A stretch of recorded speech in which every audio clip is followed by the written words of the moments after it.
wonderful viewers. It's me again, Mary Lucio Sugabo, bringing another exciting and informative lesson, so stay with me.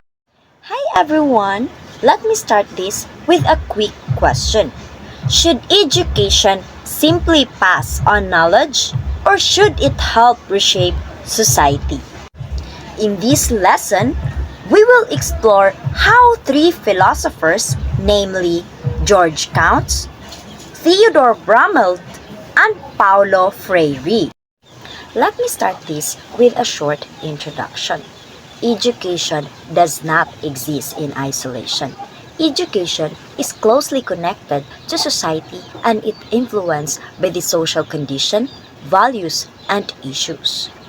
Education can either maintain or challenge the society. These three perspectives of the three philosophers stress that education plays a vital role in promoting social change and social injustice. Before we proceed knowing their different philosophical perspectives, let's know their biographical backgrounds first. Let's know first George Sylvester Counts. He was born on December 3, 1889, and he is an American educator and activist who believed that schools should bring about social change. He graduated from Baker University in 1911 and earned a doctorate in education with a sociology minor from the University of Chicago in 1916. And he also published books like The Soviet Challenge to America in 1931 and the famous one book of his is The Dare the School Build a New Social Order, which also his perspective on education. Now, let's proceed knowing the second philosopher, which is Theodore Bramelt. Was born on January 20, 1904, and he is also an American philosopher of education who advocated social reconstructionism and viewing education as a tool for rebuilding society. He completed AB in English at Ripon College in 1926 and earned a PhD in philosophy from the University of Chicago in 1931. Also, he published books about using education to rebuild society and address social problems, like the Patterns of Education, Now Philosophy in 1950, Toward a Reconstructed Philosophy of Education in 1956, and Education as Power in 1965. Those are just his remarkable books that he published. Now, let's proceed knowing the last philosopher, which is Paulo Reglos Neves Freire. He was born on September 19, 1921, and he is a Brazilian educator and philosopher who developed critical pedagogy focusing on empowering the oppressed through education. He studied law at University of Recife, graduating in 1943, and later pursued studies in education and literacy programs. He also published a book about empowering the oppressed through education and promoting critical consciousness in his book Pedagogy of the Oppressed. Let's discuss their perspectives on education. Let's start first with George Counts' Building a New Social Order. And in this, he published a book titled Dare the School Build a New Social Order, which actually his main idea of the book is to emphasize that education is not separate from society and it reflects the beliefs, values, and power structures of the community in which it exists. The schools can either support the current social order or become a tool for social improvement. And Count states in his book, education must be a force for the creation of a new social order. And education should be used to create a fairer, more democratic society where all have equal opportunities. In his book also, he talked about the role of schools in society and role of a teacher. Count argues in 1932 that schools often reflect the interests of the powerful, and education can reinforce social and economic inequalities by encouraging conformity, and students are usually taught to follow societal norms rather than think critically.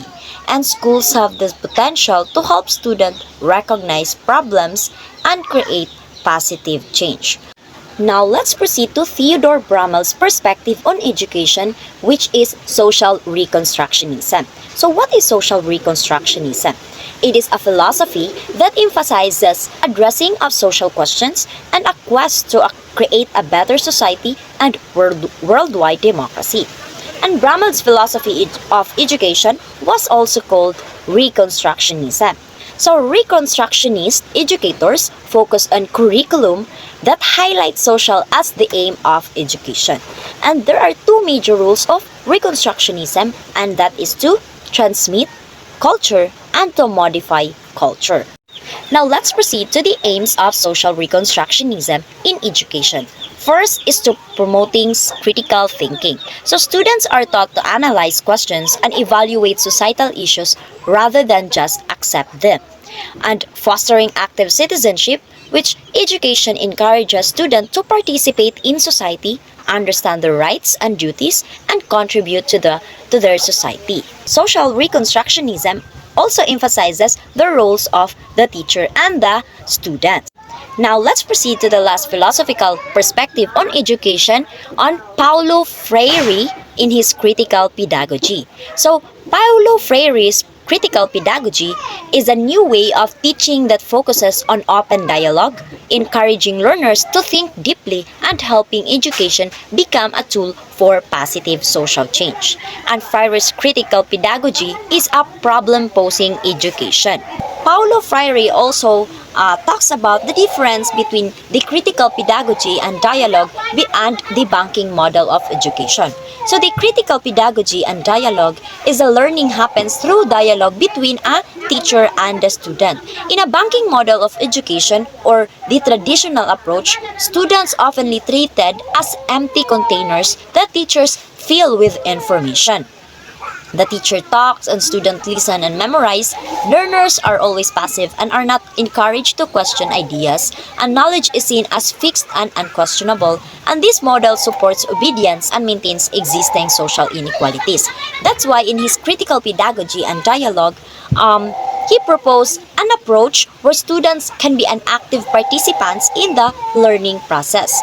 Learners are encouraged to question and reflect and think critically, and knowledge is created through shared experiences and discussion.